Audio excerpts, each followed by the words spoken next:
isipin na wala na yung ilaw ng tahanan namin, pero kailangan tanggapin kasi hindi lahat ng tao na natin ay mananatili sa atin. Walang permanente sa mundo. People come and go.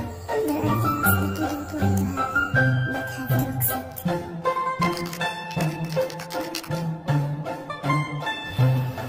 Grabe, di ako makapaniwala kay mama.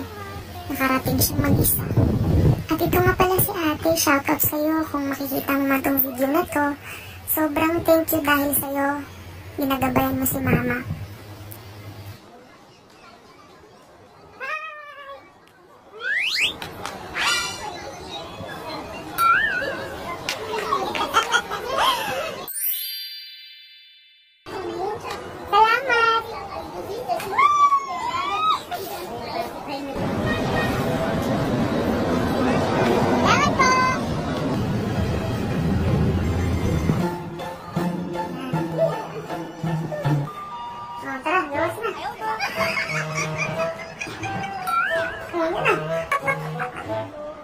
Ngayon, dahil birthday mo ma, paparanas ko sa kanya ang isang pagmamahal ng isang anak.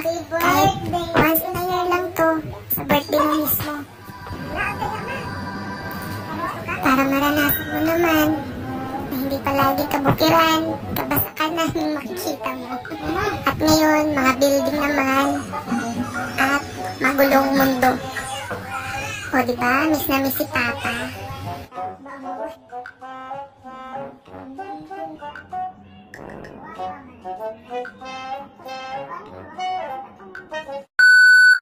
At ito na, habang kinantahan namin si Mama, ramdam na ramdam ko yung lungkot at saya ni Mama. Kaya sana Mama, wish ko sa'yo, magpakatatag ka dahil gusto pa kitang nakasama.